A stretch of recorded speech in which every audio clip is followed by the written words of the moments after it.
सत श्री अकाल। तुसीं देख रहे हो टीवी पंजाब। मैं हाँ जसवीर ते खबरां दे इस बुलेटिन च तुहाडा स्वागत है। सब तो पहला एक नज़र पाउने आ हैडलाइनस। G20 ਸਿਖਰ ਸੰਮੇਲਨ 'ਚ ਸ਼ਾਮਲ ਹੋਣ ਲਈ ਦਿੱਲੀ ਗਏ ਪ੍ਰਧਾਨ ਮੰਤਰੀ ਜਸਟਿਨ ਟਰੂਡੋ ਦੀ ਐਤਵਾਰ ਨੂੰ ਦਿੱਲੀ ਤੋਂ ਰਵਾਨਗੀ ਨਹੀਂ ਹੋ ਸਕੀ।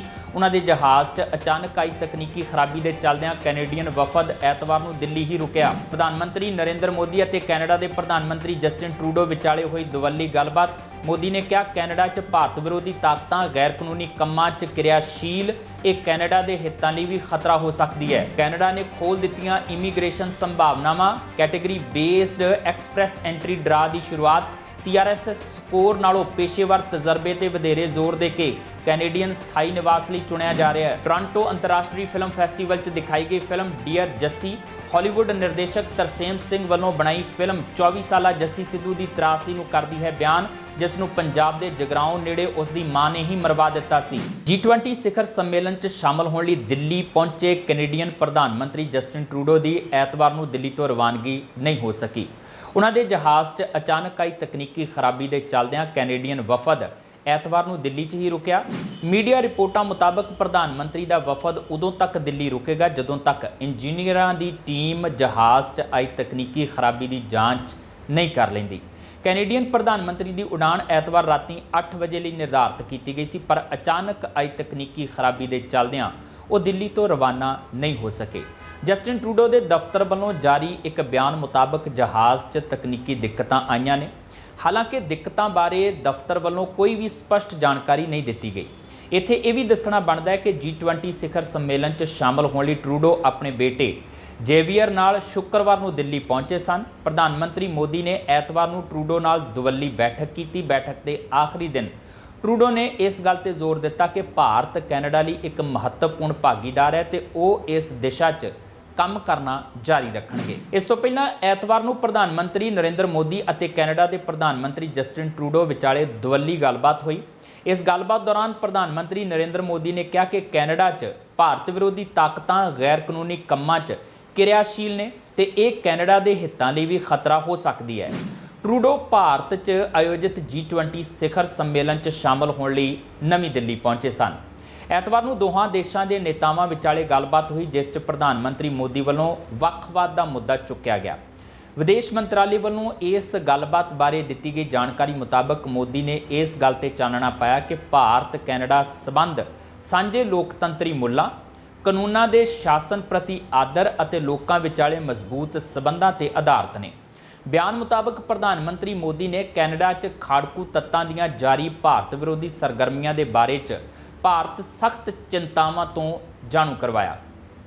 ਇਹ ਤੱਤ ਵੱਖਵਾਦ ਨੂੰ ਹੁਲਾਰਾ ਦੇ ਰਹੇ ਨੇ, ਭਾਰਤੀ ਡਿਪਲੋਮੈਟਾਂ ਵਿਰੁੱਧ ਹਿੰਸਾ ਭੜਕਾ ਰਹੇ ਨੇ, ਡਿਪਲੋਮੈਟਸ ਕੰਪਲੈਕਸਾਂ ਨੂੰ ਨੁਕਸਾਨ ਪਹੁੰਚਾ ਰਹੇ ਨੇ। ਵਿਦੇਸ਼ ਮੰਤਰਾਲੇ ਵੱਲੋਂ ਬਿਆਨ 'ਚ ਅੱਗੇ ਦੱਸਿਆ ਗਿਆ ਕਿ ਸੰਗਠਿਤ ਅਪਰਾਧ, ਡਰੱਗ ਸਿੰਡੀਕੇਟ ਅਤੇ ਮਨੁੱਖੀ ਤਸਕਰੀ ਦੇ ਨਾਲ ਅਜਿਹੀਆਂ ਤਾਕਤਾਂ ਦਾ ਗੱਠਜੋੜ ਕੈਨੇਡਾ ਲਈ ਵੀ ਚਿੰਤਾ ਦਾ ਵਿਸ਼ਾ ਹੋਣਾ ਚਾਹੀਦਾ ਹੈ। ਅਜਿਹੇ ਖਤਰਿਆਂ ਨਾਲ ਨਜਿੱਠਣ ਲਈ ਦੋਹਾਂ ਦੇਸ਼ਾਂ ਲਈ ਸਹਿਯੋਗ ਕਰਨਾ ਜ਼ਰੂਰੀ ਹੈ। ਮੰਤਰਾਲੇ ਨੇ ਇਹ ਵੀ ਦੱਸਿਆ ਕਿ ਪ੍ਰਧਾਨ ਮੰਤਰੀ ਮੋਦੀ ਨੇ ਕਿਹਾ ਹੈ ਕਿ ਭਾਰਤ ਕੈਨੇਡਾ ਦੇ ਰਿਸ਼ਤਿਆਂ ਦੀ ਤਰੱਕੀ ਲਈ ਆਪਸੀ ਸਨਮਾਨ ਅਤੇ ਵਿਸ਼ਵਾਸ ਤੇ ਆਧਾਰਿਤ ਸਬੰਧ ਜ਼ਰੂਰੀ ਹੈ। ਪ੍ਰਧਾਨ ਮੰਤਰੀ ਨੇ ਇਸ ਗੱਲ ਤੇ ਚਾਨਣਾ ਪਾਇਆ ਕਿ ਭਾਰਤ ਕੈਨੇਡਾ ਰਿਸ਼ਤੇ ਸਾਂਝੇ ਲੋਕਤੰਤਰੀ ਮੁੱਲਾਂ, ਕਾਨੂੰਨ ਦੇ ਸ਼ਾਸਨ ਪ੍ਰਤੀ ਸਨਮਾਨ ਤੇ ਲੋਕਾਂ ਵਿਚਾਲੇ ਮਜ਼ਬੂਤ ਸਬੰਧਾਂ ਤੇ ਆਧਾਰਿਤ ਨੇ। ਦੱਸਣਯੋਗ ਹੈ ਕਿ ਹਾਲ ਹੀ ਦੇ ਸਮੇਂ 'ਚ ਕੈਨੇਡਾ 'ਚ ਖਾਲਿਸਤਾਨੀ ਸਮਰਥਕਾਂ ਦੇ ਸਮੂਹ ਦੀਆਂ ਸਰਗਰਮੀਆਂ ਨੂੰ ਲੈ ਕੇ ਭਾਰਤ ਅਤੇ ਕੈਨੇਡਾ ਦੇ ਵਿਚਾਲੇ ਰਿਸ਼ਤੇ ਤਣਾਅਪੂਰਨ ਹੋ ਗਏ ਸਨ। ਕੈਟੇਗਰੀ ਬੇਸਡ ਐਕਸਪ੍ਰੈਸ ਐਂਟਰੀ ਡਰਾ ਦੀ ਸ਼ੁਰੂਆਤ ਦੇ ਨਾਲ ਕੁਝ ਉਮੀਦਵਾਰਾਂ ਨੂੰ ਉਹਨਾਂ ਦੇ ਵਿਆਪਕ ਦਰਜਾਬੰਦੀ ਸਿਸਟਮ ਯਾਨੀ ਕਿ ਕੰਪਰੀਹੈਂਸਿਵ ਰੈਂਕਿੰਗ ਸਿਸਟਮ, ਜਿਸ ਨੂੰ CRS ਕਹਿੰਦੇ ਆ, ਸਕੋਰ ਨਾਲੋਂ ਉਹਨਾਂ ਦੇ ਪੇਸ਼ੇਵਰ ਤਜਰਬੇ ਦੇ ਵਧੇਰੇ ਜ਼ੋਰ ਦੇ ਕੇ ਕੈਨੇਡੀਅਨ ਸਥਾਈ ਨਿਵਾਸ ਲਈ ਚੁਣਿਆ ਜਾ ਰਿਹਾ ਹੈ। ਇਸ ਨਵੇਂ ਉਪਾਅ ਨੇ ਬਹੁਤ ਸਾਰੇ ਲੋਕਾਂ ਲਈ ਇਮੀਗ੍ਰੇਸ਼ਨ ਸੰਭਾਵਨਾਵਾਂ ਖੋਲ੍ਹ ਦਿੱਤੀਆਂ ਨੇ, ਜਿਨ੍ਹਾਂ ਕੋਲ ਪਹਿਲਾਂ ਅਜਿਹੇ ਵਿਕਲਪ ਨਹੀਂ ਸਨ। ਇਹ ਸਵਾਲ ਪੈਦਾ ਕਰਦਾ ਹੈ ਕਿ ਕੀ ਉਹਨਾਂ ਪੇਸ਼ਿਆਂ 'ਚ ਕੰਮ ਕਰਨ ਵਾਲਿਆਂ ਲਈ ਕੋਈ ਵਿਕਲਪ ਹਨ ਜੋ ਸ਼੍ਰੇਣੀ ਆਧਾਰਿਤ ਐਕਸਪ੍ਰੈਸ ਐਂਟਰੀ ਡਰਾ ਨਾਲ ਟਾਰਗੇਟਡ ਨਹੀਂ ਹਨ। ਇਸ ਸਵਾਲ ਦਾ ਜਵਾਬ ਪ੍ਰੋਵਿੰਸ਼ੀਅਲ ਨੋਮੀਨੀ ਪ੍ਰੋਗਰਾਮ, ਜਿਹਨੂੰ ਕਿ PNP ਕਹਿੰਦੇ ਆ, ਉਹ ਹੈ। ਹਾਲਾਂਕਿ ਪਹਿਲਾਂ PNP ਨੇ ਐਕਸਪ੍ਰੈਸ ਐਂਟਰੀ ਲਈ ਬੈਕ ਸੀਟ ਲੈ ਲਈ ਸੀ, ਪਰ ਅੱਜ ਇਹ ਦੇਸ਼ ਵਿੱਚ ਆਰਥਿਕ ਇਮੀਗ੍ਰੇਸ਼ਨ ਲਈ ਕੈਨੇਡਾ ਦਾ ਨੰਬਰ 1 ਮਾਰਗ ਹੈ। ਨੂਨਾਵਤ ਤੇ ਕਿਊਬਿਕ ਨੂੰ ਛੱਡ ਕੇ ਹਰ ਪ੍ਰਾਂਤ ਦੁਆਰਾ ਚਲਾਇਆ ਜਾਂਦਾ ਹੈ। PNPs ने एक्सप्रैस एंट्री तो बहुत पहला टारगेटेड ड्रा मॉडल की पालना की।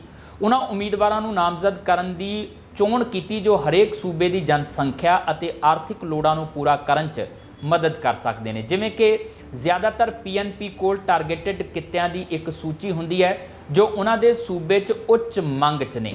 हॉलीवुड निर्देशक तरसेम सिंह वालों बनाई गई फिल्म डियर जस्सी इत्थे चल रहे टोरंटो अंतरराष्ट्रीय फिल्म फैसटीवल विच दिखाई गई।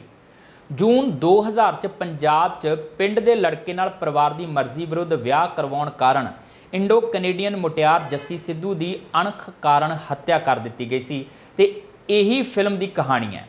ये फिल्म 24 साला जस्सी सिद्धू की त्रासदी नूं बयान करती है, जिसनूं पंजाब च अपने नानके पिंड आउण ते सुखविंदर सिद्धू उर्फ मिठू नाल प्यार हो गया सी। वैनकूवर नेड़े मैपल रिज विखे जन्मी जस्सी नूं पंजाब के जगराऊं नेड़े उसकी मां ने मरवा दिता सी, जबकि उसके पति नूं गंभीर हालत च छड्ड दिता सी।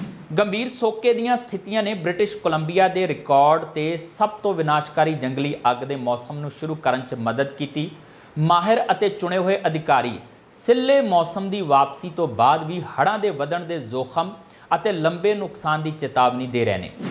प्रांत अते वातावरण माहिरां दे अनुसार BC के 80% तो वध पानी के बेसिन पद्धर 4 ਜਾਂ 5 सोके दीयां स्थितियां का सामना कर रहे हैं। भाव वातावरण अते आर्थिक नुकसान की संभावना ਜਾਂ लगभग निश्चित है।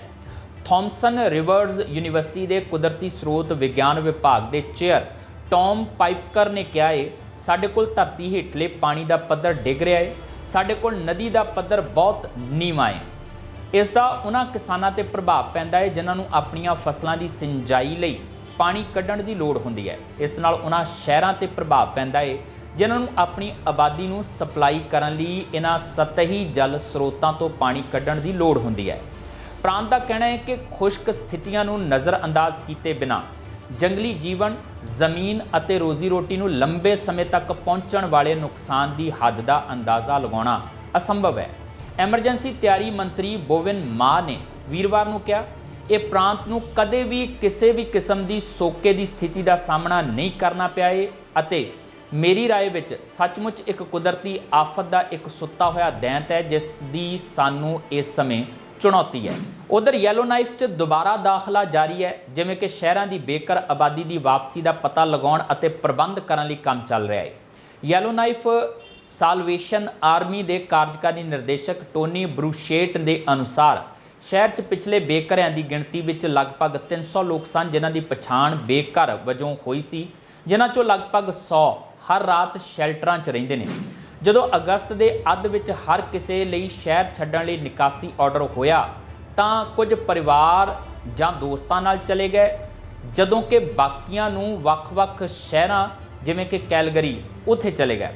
हुण जदों शहर दोबारा खुल गया है, एजेंसी ने कहा है कि घर के रस्ते का प्रबंध करने लई होटलों जां शैल्टरां ते लोकां नूं ट्रैक करन च चुनौतियां आईयां ने। येलो नाइफ साल्वेशन आर्मी के प्रोग्राम मैनेजर डेरेक पलुचिंस्की ने कहा है, ये बहुत ज़्यादा चुनौतीपूर्ण है क्योंकि कुछ मामलों च अजिहे व्यक्ति ने जिन्हां कोल सैलफोन भी नहीं हैं। यूक्रेन च रूस वालों किए गए एक मिसाइल हमले च एक कैनेडियन सहायता वलंटीयर सने 2 वलंटीयरां की मौत हो गई। उत्थे ही इस हमले च 2 होर सहायता वलंटीयर जख्मी भी हुए ने। ये दोवें वलंटीयर मानववादी समूह रोड टू रिलीफ नाल संबंधित सन। रोड टू रिलीफ वालों दी गई जानकारी मुताबक समूह की स्पैनिश डायरैक्टर एमा इगुअल अते कैनेडियन सहकर्मी एंथनी इहानाट की शनिवार को उस वेले मौत हो गई जदों उन्हां दा वाहन बखमुत वाल नूं जा रहा सी। समूह का कहना है कि वह बखमुत खेतर के इवानी वस्के कस्बे च नागरिकों की जांच करन जा रहे सन। इस दौरान उन्हां दे वाहन ते रूसी मिसाइल वालों हमला कर दिता गया। समूह वालों अगे हमले तो मगरों उन्हां दा वाहन पलट गया ते उस च अग लग गई।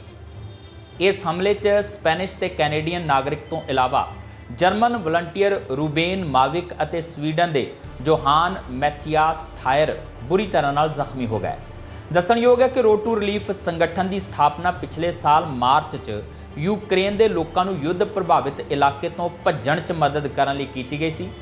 उधर इस हमले लई यूक्रेन के रक्षा मंत्रालय ने रूसी अतवादियों को जिम्मेवार ठहराया तो कहा कि रोड टू रिलीफ पूरी तरह नाल नागरिक प्रोजेक्टां ते केंद्रित सी। ਵਿਦੇਸ਼ ਮੰਤਰਾਲੇ ਨੇ ਇੱਕ ਬਿਆਨ 'ਚ ਕਿਹਾ ਕਿ ਇਹਨਾਂ ਮੌਤਾਂ 'ਚ ਇੱਕ ਦਰਦਨਾਕ ਨਾ ਪੂਰਾ ਹੋਣ ਵਾਲਾ ਘਾਟਾ ਪਿਆ ਹੈ।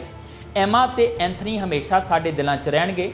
ਜ਼ਿਕਰਯੋਗ ਹੈ ਕਿ ਪੂਰਬੀ ਯੂਕਰੇਨੀ ਅਤੇ ਅੰਤਰਰਾਸ਼ਟਰੀ ਦੋਹਾਂ ਤਰ੍ਹਾਂ ਦੇ ਸਹਾਇਤਾ ਕਰਮਚਾਰੀਆਂ ਲਈ ਖਤਰਨਾਕ ਬਣ ਗਿਆ ਹੈ। ਪਿਛਲੇ ਹਫ਼ਤੇ ਪ੍ਰਕਾਸ਼ਿਤ ਆਪਣੀ ਤਾਜ਼ਾ ਰਿਪੋਰਟ 'ਚ ਸੰਯੁਕਤ ਰਾਸ਼ਟਰ ਦੇ ਮਨੁੱਖੀ ਮਾਮਲਿਆਂ ਦੇ ਤਾਲਮੇਲ ਲਈ ਦਫ਼ਤਰ ਨੇ ਕਿਹਾ ਸੀ ਕਿ ਇਸ ਸਾਲ ਸਹਾਇਤਾ ਕਾਰਜਾਂ ਨੂੰ ਪ੍ਰਭਾਵਿਤ ਕਰਨ ਵਾਲੀਆਂ 100 ਸੁਰੱਖਿਆ ਘਟਨਾਵਾਂ ਵਾਪਰੀਆਂ ਨੇ। ਬਰੈਂਪਟਨ 'ਚ ਐਤਵਾਰ ਰਾਤੀ ਹੋਈ ਗੋਲੀਬਾਰੀ 'ਚ 2 ਲੋਕ ਗੰਭੀਰ ਰੂਪ 'ਚ ਜ਼ਖਮੀ ਹੋ ਗਏ। ਪੀਲ ਪੁਲਿਸ ਵੱਲੋਂ ਇਸ ਗੱਲ ਦੀ ਜਾਣਕਾਰੀ ਦਿੱਤੀ ਗਈ। ਪੁਲਿਸ ਨੇ ਦੱਸਿਆ ਕਿ ਗੋਲੀਬਾਰੀ ਦੀ ਇਹ ਘਟਨਾ ਸ਼ਾਮੀ 7 ਵਜੇ 15C ਲਾਈਨ ਰੋਡ ਤੇ ਵਾਪਰੀ, ਜਿਹੜਾ ਕਿ ਹਾਈਵੇ 410 ਦੇ ਪੱਛਮ 'ਚ ਅਤੇ ਬੋਵਾਰਡ ਡਰਾਈਵ ਈਸਟ ਦੇ ਦੱਖਣ 'ਚ ਹੈ। ਅਧਿਕਾਰੀਆਂ ਨੇ ਦੱਸਿਆ ਕਿ ਇਸ ਹਮਲੇ 'ਚ 2 ਲੋਕ ਜ਼ਖਮੀ ਹੋਏ ਨੇ, ਜਿਨ੍ਹਾਂ ਦਾ ਹਸਪਤਾਲ 'ਚ ਇਲਾਜ ਚੱਲ ਰਿਹਾ ਹੈ। ਅਧਿਕਾਰੀਆਂ ਦਾ ਕਹਿਣਾ ਹੈ ਕਿ ਦੋਹਾਂ ਨੂੰ ਗੈਰ ਜਾਨਲੇਵਾ ਸੱਟਾਂ ਲੱਗੀਆਂ ਨੇ। ਜਾਂਚਕਰਤਾਵਾਂ ਦਾ ਕਹਿਣਾ ਹੈ ਕਿ ਹਮਲਾ ਨਿਸ਼ਾਨਾ ਬਣਾ ਕੇ ਕੀਤਾ ਗਿਆ ਸੀ। ਉਨ੍ਹਾਂ ਕਿਹਾ ਕਿ ਇਸ ਹਮਲੇ ਮਗਰੋਂ ਇੱਕ ਚਿੱਟੇ ਰੰਗ ਦੀ SUV ਨੂੰ ਇਲਾਕੇ 'ਚੋਂ ਭੱਜਦਾ ਦੇਖਿਆ ਗਿਆ ਹੈ। ਉਨ੍ਹਾਂ ਕਿਹਾ ਕਿ ਜਾਂਚਕਰਤਾ ਇਸ ਹਮਲੇ ਦੀ ਜਾਂਚ ਕਰ ਰਹੇ ਨੇ। ਜੇਕਰ ਕਿਸੇ ਨੂੰ ਵੀ ਇਸ ਬਾਰੇ 'ਚ ਕੋਈ ਜਾਣਕਾਰੀ ਪਤਾ ਹੈ ਤਾਂ ਉਹ ਤੁਰੰਤ ਪੁਲਿਸ ਨਾਲ ਸੰਪਰਕ ਕਰ ਸਕਦਾ ਹੈ। ਪੁਲਿਸ ਨੇ ਪੀੜਤਾਂ ਦੀ ਪਹਿਚਾਣ ਉਜਾਗਰ ਨਹੀਂ ਕੀਤੀ। ਐਤਵਾਰ ਨੂੰ ਵੈਨਕੂਵਰ 'ਚ ਮਨਾਏ ਜਾ ਰਹੇ light up China town festival 'ਚ ਹੋਈ ਚਾਕੂਬਾਜ਼ੀ 'ਚ 3 ਲੋਕ ਜ਼ਖਮੀ ਹੋ ਗਏ। ਵੈਨਕੂਵਰ ਪੁਲਿਸ ਵੱਲੋਂ ਇਸ ਗੱਲ ਦੀ ਜਾਣਕਾਰੀ ਦਿੱਤੀ ਗਈ। ਕਾਂਸਟੇਬਲ ਤਾਨੀਆ ਵਿਸਿੰਟਨ ਦੇ ਅਨੁਸਾਰ ਇਸ ਉਤਸਵ 'ਚ ਸ਼ਾਮਲ ਹੋਏ 3 ਲੋਕਾਂ ਉੱਤੇ ਕੋਲੰਬੀਆ ਤੇ ਕੀਫਰ ਸਟਰੀਟਸ ਵਿਖੇ ਸਟੇਜ ਨੇੜੇ ਇੱਕ ਅਜਨਬੀ ਵੱਲੋਂ ਹਮਲਾ ਕਰ ਦਿੱਤਾ ਗਿਆ। ਅਧਿਕਾਰੀਆਂ ਦਾ ਕਹਿਣਾ ਹੈ ਕਿ ਪੀੜਤਾਂ ਨੂੰ ਗੈਰ ਜਾਨਲੇਵਾ ਸੱਟਾਂ ਲੱਗੀਆਂ ਨੇ। ਉਨ੍ਹਾਂ ਦੱਸਿਆ ਕਿ ਇਸ ਹਮਲੇ ਦੇ ਸਬੰਧ 'ਚ ਇੱਕ 60 ਸਾਲਾ ਵਿਅਕਤੀ ਨੂੰ ਗ੍ਰਿਫਤਾਰ ਕੀਤਾ ਗਿਆ ਤੇ ਉਹ ਇਸ ਸਮੇਂ ਜੇਲ੍ਹ 'ਚ ਹੈ, ਪਰ ਹਮਲੇ ਦਾ ਉਦੇਸ਼ ਫਿਲਹਾਲ ਪਤਾ ਨਹੀਂ ਲੱਗ ਸਕਿਆ। ਇਸ ਹਮਲੇ ਦੇ ਸਬੰਧ 'ਚ ਵੈਨਕੂਵਰ ਦੇ ਮੇਅਰ ਕੇਨ ਸਿਮ ਦੀ ਪ੍ਰਤੀਕਿਰਿਆ ਵੀ ਸਾਹਮਣੇ ਆਈ ਹੈ। ਉਨ੍ਹਾਂ ਇਸ ਹਮਲੇ ਦੀ ਸਖਤ ਸ਼ਬਦਾਂ 'ਚ ਨਿਖੇਧੀ ਕਰਦਿਆਂ ਕਿਹਾ ਕਿ ਅਸੀਂ ਚੀਨੀ ਭਾਈਚਾਰੇ ਦੇ ਨਾਲ ਖੜੇ ਹਾਂ। ਉਨ੍ਹਾਂ ਕਿਹਾ ਕਿ ਅਸੀਂ ਹਿੰਸਾ ਦੇ ਇਸ ਮੂਰਖਤਾਪੂਰਨ ਕੰਮ ਨੂੰ ਬਰਦਾਸ਼ਤ ਨਹੀਂ ਕਰਾਂਗੇ ਤੇ ਲੋਕਾਂ ਦੀ ਸੁਰੱਖਿਆ ਨੂੰ ਯਕੀਨੀ ਬਣਾਉਣ ਲਈ ਦਿਨ ਰਾਤ ਕੰਮ ਕਰਾਂਗੇ। ਅਮਰੀਕੀ ਧਰਤੀ ਤੇ ਸਭ ਤੋਂ ਖਤਰਨਾਕ ਅੱਤਵਾਦੀ ਹਮਲੇ ਦੀ 22ਵੀਂ ਬਰਸੀ ਮਨਾਉਣ ਲਈ ਸੋਮਵਾਰ ਨੂੰ ਅਮਰੀਕੀ ਸਮਾਰਕਾਂ, ਫਾਇਰ ਹਾਊਸਾਂ, ਸਿਟੀ ਹਾਲਾਂ ਅਤੇ ਥਾਵਾਂ ਤੇ ਲੋਕ ਇਕੱਠੇ ਹੋ ਰਹੇ ਨੇ। ਯਾਦਗਾਰੀ ਸਥਾਨ ਨਿਊਯਾਰਕ ਦੇ ਵਰਲਡ ਟ੍ਰੇਡ ਸੈਂਟਰ, ਪੈਂਟਾਗਨ ਅਤੇ ਸ਼ੈਂਕਸਵਿਲੇ, ਪੈਨਸਿਲਵੇਨੀਆ ਤੋਂ ਲੈ ਕੇ ਅਲਾਸਕਾ ਤੇ ਇਸ ਦੇ ਅੱਗੇ ਤੱਕ ਫੈਲਿਆ ਹੋਇਆ ਹੈ। ਜਾਣਕਾਰੀ ਮੁਤਾਬਕ ਰਾਸ਼ਟਰਪਤੀ ਜੋ ਬਾਈਡਨ ਵੀ ਐਂਕਰੇਜ ਸਥਿਤ ਫੌਜੀ ਅੱਡੇ ਤੇ ਇੱਕ ਸਮਾਗਮ 'ਚ ਸ਼ਾਮਲ ਹੋਣ ਵਾਲੇ ਨੇ। ਵਰਲਡ ਟ੍ਰੇਡ ਸੈਂਟਰ ਤੇ ਹਮਲਿਆਂ ਤੋਂ ਬਾਅਦ ਹੇਠਲੇ ਮੈਨਹਟਨ 'ਚ ਕੁੱਲ 2753 ਲੋਕ ਲਾਪਤਾ ਦੱਸੇ ਗਏ ਸਨ। ਅੱਜ ਤੱਕ ਪੀੜਤਾਂ ਵਿੱਚੋਂ 40% ਜਾਂ ਲਗਭਗ 1100 ਲੋਕ ਤਬਾਹੀ 'ਚ ਮਾਰੇ ਗਏ ਨੇ, ਅਣਪਛਾਤੇ ਰਹਿੰਦੇ ਨੇ। ਵਰਲਡ ਟ੍ਰੇਡ ਸੈਂਟਰ ਤੇ ਹੋਏ ਅੱਤਵਾਦੀ ਹਮਲੇ 'ਚ ਮਾਰੇ ਗਏ 2 ਹੋਰ ਲੋਕਾਂ ਦੀ ਹੁਣ ਪਛਾਣ ਹੋ ਗਈ ਹੈ। 9/11 ਵਜੋਂ ਜਾਣੇ ਜਾਂਦੇ ਦਹਿਸ਼ਤੀ ਹਮਲਿਆਂ ਦੀ 22ਵੀਂ ਬਰਸੀ ਤੋਂ ਪਹਿਲਾਂ ਅਧਿਕਾਰੀਆਂ ਨੇ DNA ਟੈਸਟਿੰਗ ਰਾਹੀਂ ਮ੍ਰਿਤਕਾਂ ਦੀ ਪਛਾਣ ਕਰਨ 'ਚ ਸਫਲਤਾ ਹਾਸਲ ਕੀਤੀ। ਵੀਅਤਨਾਮ ਦੇ ਨਾਲ ਵਿਆਪਕ ਰਣਨੀਤਿਕ ਭਾਈਵਾਲੀ ਅਮਰੀਕਾ ਲਈ ਇੱਕ ਪ੍ਰਮੁੱਖ ਸਬੰਧ ਅਪਗ੍ਰੇਡ ਹੈ। ਇਹ ਪਿਛਲੇ 2 ਸਾਲਾਂ ਤੋਂ ਵੀਅਤਨਾਮ ਨਾਲ ਸਬੰਧਾਂ ਨੂੰ ਮਜ਼ਬੂਤ ਕਰਨ ਲਈ ਵਾਸ਼ਿੰਗਟਨ ਦੁਆਰਾ ਲਗਾਤਾਰ ਕੀਤੀ ਜਾ ਰਹੀ ਕੋਸ਼ਿਸ਼ ਦਾ ਸਿੱਟਾ ਹੈ, ਜਿਸ ਨੂੰ ਉਹ ਏਸ਼ੀਆ 'ਚ ਚੀਨ ਦੇ ਪ੍ਰਭਾਵ ਦਾ ਮੁਕਾਬਲਾ ਕਰਨ ਲਈ ਕੁੰਜੀ ਵਜੋਂ ਦੇਖਦਾ ਹੈ। ਬਾਈਡਨ ਨੇ ਹਨੋਈ 'ਚ ਪੱਤਰਕਾਰਾਂ ਨਾਲ ਗੱਲਬਾਤ ਕਰਦਿਆਂ ਕਿਹਾ ਕਿ ਅਮਰੀਕੀ ਕਾਰਵਾਈਆਂ ਚੀਨ ਨੂੰ ਰੱਖਣ ਜਾਂ ਅਲੱਗ-ਥਲੱਗ ਕਰਨ ਬਾਰੇ ਨਹੀਂ ਹਨ, ਬਲਕਿ ਅੰਤਰਰਾਸ਼ਟਰੀ ਨਿਯਮਾਂ ਦੇ ਅਨੁਸਾਰ ਸਥਿਰਤਾ ਬਣਾਈ ਰੱਖਣ ਬਾਰੇ ਸਨ। ਬਾਈਡਨ ਨੇ ਕਿਹਾ ਕਿ ਮੈਨੂੰ ਲੱਗਦਾ ਹੈ ਕਿ ਅਸੀਂ ਸ਼ੀਤ ਯੁੱਧ ਦੀਆਂ ਸ਼ਰਤਾਂ ਦੇ ਸੰਦਰਭ 'ਚ ਬਹੁਤ ਜ਼ਿਆਦਾ ਸੋਚਦੇ ਹਾਂ। ਇਹ ਇਸ ਬਾਰੇ ਨਹੀਂ ਹੈ, ਇਹ ਆਰਥਿਕ ਵਿਕਾਸ ਅਤੇ ਸਥਿਰਤਾ ਪੈਦਾ ਕਰਨ ਬਾਰੇ ਹੈ।